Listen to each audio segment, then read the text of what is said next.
So this is a new bed that I'm working on, and we've got a full sun day today.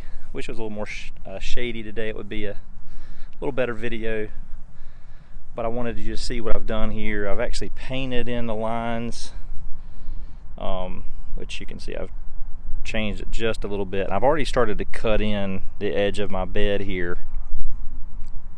And what I'm going to be doing with this is Zoysia grass, and I'm going to be doing the no-dig bed method, which basically means you're going to put cardboard across the grass, cover it with compost and soil and mulch, and then over time depriving this grass of light is going to kill the grass. Now Zoysia is a whole nother animal than other types of turf grass. It is a very tough grass to deal with because it puts out underground rhizomes, but this is going to help. And I've had some success over here with the no dig method, but it wasn't as thick as this area. So I'm going to be placing cardboard and craft paper and things like that on the bottom. You'll see me doing that a little later. But this is going to be a large garden bed that we're attaching and bringing that closer to our patio. And I'm going to be tying it into this tree here, and you can see where I've already marked out my lines with paint. That's actually a combination of paint, and I've already started putting my edging tool through here, and now I'm going to go ahead and begin to edge that back and then cover this with cardboard. Okay, so I've started digging out the edges. This is where I'm going to be covering with cardboard. And I've dug this edge out and removed sod about a foot or so, and so what I'm going to do is run the cardboard up to this edge, and that way the grass is going to be completely robbed of any light. So I don't want the grass right up to the edge of the cardboard because it'll try to creep around the cardboard and then cause me problems. It'll try to grow underneath. So I'm going to run the cardboard up to this point all the way around, and this will be the edge of the bed. And I'll also do the same thing here at the old edge, where I'll be running more paper and cardboard there. And this is some of the dirt I'm going to be using, along with some organic material to go on top for the encouragement of microorganisms and earthworms. Okay, so here you'll see me laying out the cardboard, and what I'm doing is I'm overlapping about 4 to 5 inches. I want to make sure there's no light, and then I begin to wet the cardboard down. But I want to make sure there's no light, no gaps, so that the grass does not grow in between searching for light. So just keep overlapping, and the more cardboard you can lay down, the better.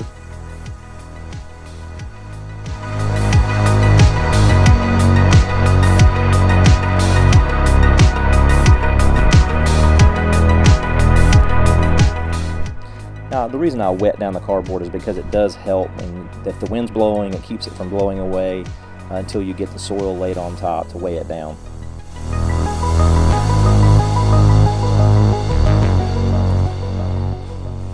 Now, normally you want to use a lot of organic material on top of this cardboard because it encourages the bacteria and the earthworms to continue breaking down the cardboard and basically rototilling the soil, and that's going to help everything break down, the grass underneath, the vegetation underneath. But right now I have a bunch of topsoil that's got a little bit of compost mixed into it, and I'm going to use that initially to at least weigh down everything, and I'll be purchasing some more compost. We're going to go back to Lowe's and get some more compost and mulch to lay on top of that.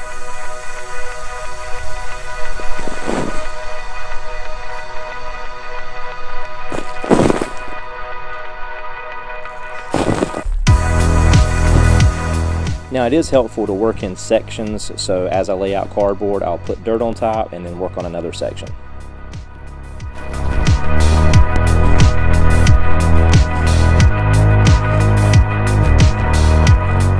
Okay, I'm 80% done. I have a layer of topsoil. Now it's time for some compost. Okay, so discovered this. I think this thing has served me well. I don't know if you can see that, but it's got a nice big crack right there. So this handle's pretty much shot. So went out and got this Gorilla cart from Lowe's this morning.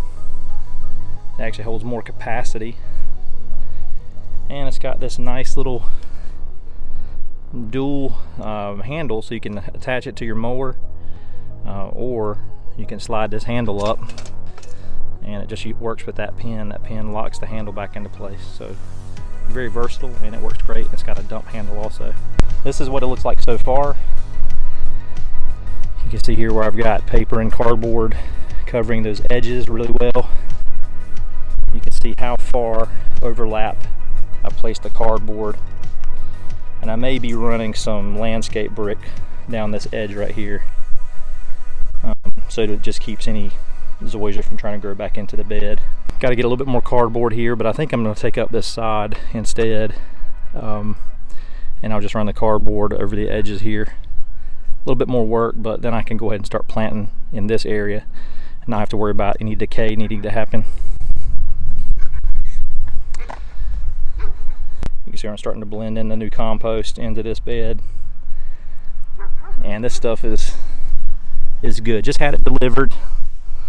It wasn't cheap, but this is really good stuff. I mean, this is what I would call black gold here. It's just really good compost, and there's no human waste or anything in it. It doesn't have a smell at all. So this looks like a really good compost. Really happy with it.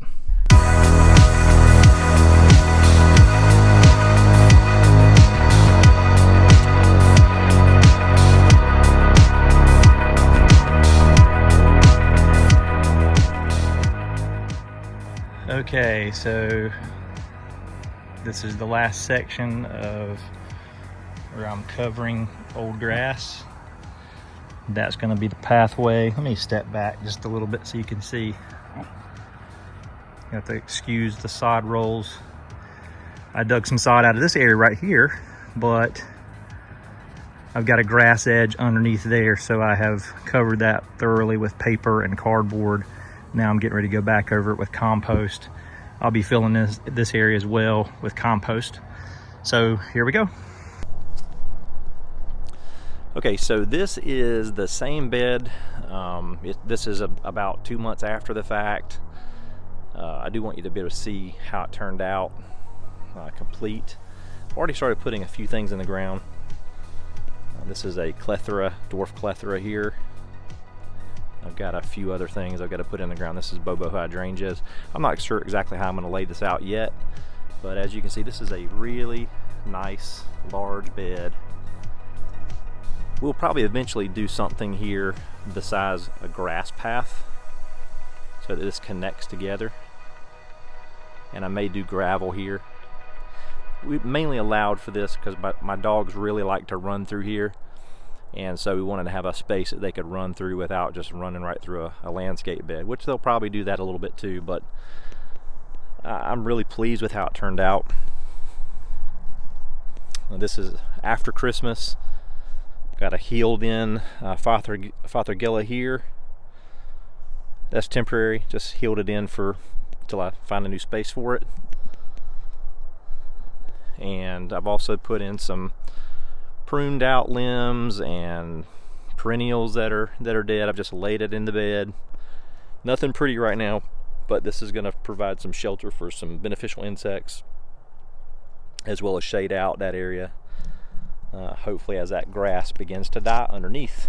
And so we won't know how well this method works with zoysia grass until the warm season, but I am really hoping that I'm not battling zoysia all next summer. So we'll see. Stay tuned, and we'll see how the season goes as things warm up.